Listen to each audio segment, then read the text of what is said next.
Muhammad never mentioned the word Rahman before. So how the word Rahman appear in the beginning of every chapter? When Muhammad he mentioned the word Rahman, the Arab they said to him, now Muhammad he worshipped two gods, Allah and Ar-Rahman. Muhammad he received a verse from Allah. He said to them, will I call him Allah or call him Rahman? Doesn't matter. All beautiful names belong to Allah. Well, Allah, his name is Jessica. And maybe Monica. Because all the beautiful names belong to Allah. You know what? Let's call him Bobby. I like Bobby. What's wrong with Bobby? So when you see that in the beginning of any verse in the Quran, as you said, that is the proof that the Quran is a fraud, because this is the first time, and if you don't believe me, by the way, I can show you. Here we go. This is chapter 17, verse number 110, and we will go to the official Islamic government website of the fraud king of Jordan. But this is not him talking there. Those are the scholars. Let us go. Chapter 17. Are you ready, Abdul?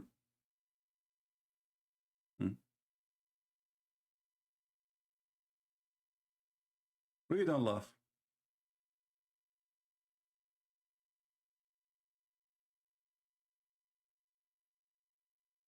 What is behind the story? You know, there's a book, it's called Asbab al-Nuzul, which means the reason for verses to come. Very well-known Islamic book. It says here,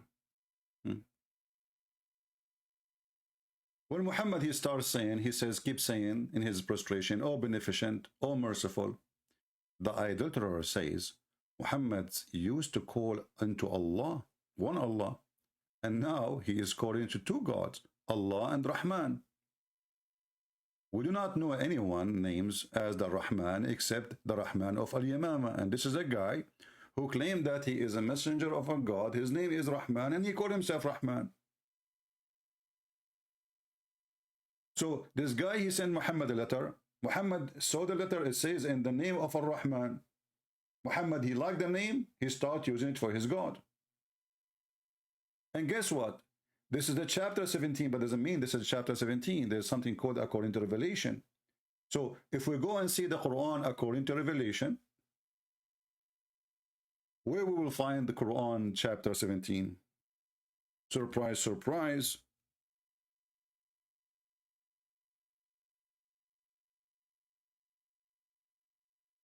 This is a very well-known Muslim website. It's called Tanzil. And now we will search for chapter number 17. In the left here is the true number of the Quran, which means the Muslim, they changed the order. So the first chapter Muhammad supposed he received is a chapter of Al-Alaq. And right now it is chapter 96. And the Muslim, they say our Quran never changed.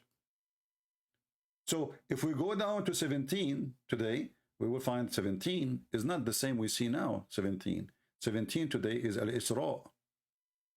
Al-Isra. But 17 here is not Al-Isra.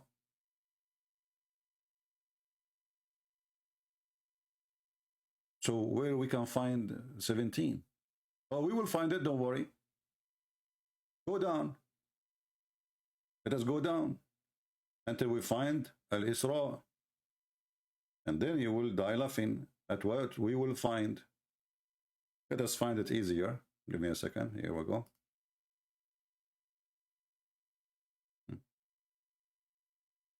This is Al-Isra. Chapter number 50. Do you see it? So, the first time Muhammad, he mentioned the word Rahman, it was after 50 chapters of him claiming to be receiving chapters from God. His name is Allah. He never mentioned that name before. In this Bobby video, he said, well, it makes sense to introduce Allah. Well, here we go. This is half of his life is gone as a prophet. He claimed to be a prophet, and yet he did not introduce Ar-Rahman. And the Arab, they were surprised. Who is this guy, Ar-Rahman? The only one we know is his God is Ar-Rahman, and his name is Ar-Rahman, is Rahman al-Yamama, a person who claimed to be a prophet, and Muhammad later, he killed him.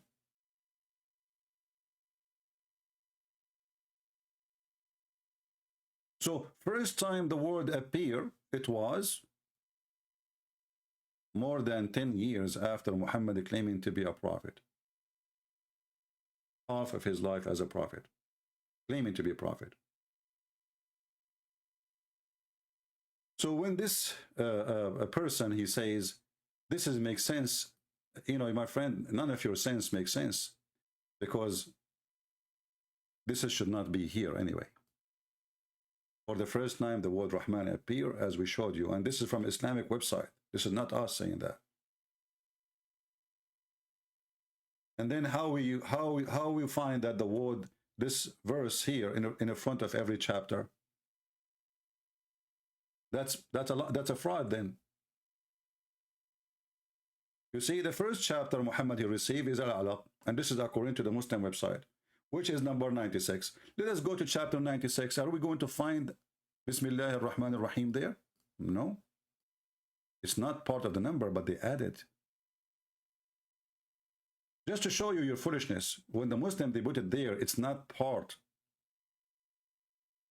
You are just an ignorant. It's not part of the chapter, you idiot. Do you see the chapter start with number 1? This is addition, which means it's a corruption, which means it's proving what I just said, that the word Ar-Rahman never ever mentioned. As you see, you go to those chapters, Al-Alaq, Al-Qalam, etc. You read them all. None of them has in the name of Allah, the most beneficent, the most merciful, as a number. Why? Because this is an addition, they added. And then if we go back and we read how in the world that makes sense to you, that will be really laughing or laughable. Because you will notice here that right away, this God, he started cursing the Christian and the Jews.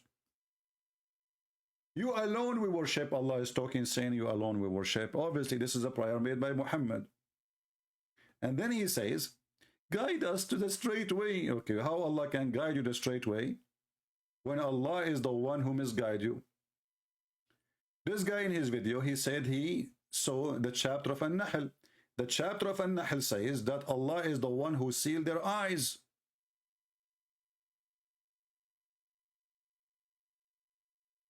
How they can see? He sealed their heart. How they can feel? And this exists all over the Quran. This is the chapter of the cow, the Hindu chapter. Allah has set a seal on their heart and their hearing. Okay. Muhammad trying to explain why they cannot believe, why they will not believe in him. He could not make miracles. Well, they will not believe him. He's a fraud. So he claimed that Allah is the one who set a seal in their heart and their hearing.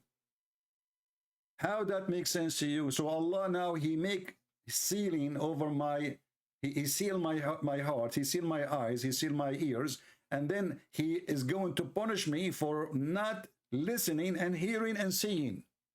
When he is the one who blinded me, and he is the one who made me not to hear and not to feel. I'm sure that makes sense to you. You know, in his video, he said he went to Thailand, he went to Indonesia, he became a Buddhist, whatever. But the Chinese, they have a statement, they say, he left as a donkey, never came back as a horse. Don't think I'm insulting you. I'm just making a statement about what you said. I hope you will be a horse soon. Because what you said is a statement of a fool. And then he continued. So the Al-Fatiha makes sense, which is absolutely false. It doesn't make sense. It's the opposite. It is a very laughable, you know, chapter. And as you see, the first thing Muhammad he do right away, he start cursing people. Don't make us please Allah the same as the lost Christians or the cursed Jews. Do you know what it says here? Please show us the straight way, the way of those who you choose and bestow their grace, those who they are portion not worth, and who you go as not go astray. What? Look at the first translation. Change it. Different translation. make us Allah the same as the Christian and the Jews. I mean, what do the Christian and the Jews? No, the Muslim, they die to go to Germany, and they die to, and you yourself, you said you live between the Turkish, and you saw how the drug dealers, they are persecution, etc. So they don't make us like them, and we go and live between them, and we are not going to be like them. We will be the worst. We will be the drug dealers. We will be the one do prostitution. We will do whatever. Don't make us like them. This is what the Muslim Turkish, the one you associate with them, you told me. You said in the video, you associate with them. This is what they're saying. They pray this 5 times a day. Can't you pray without cursing the Christian and the Jews?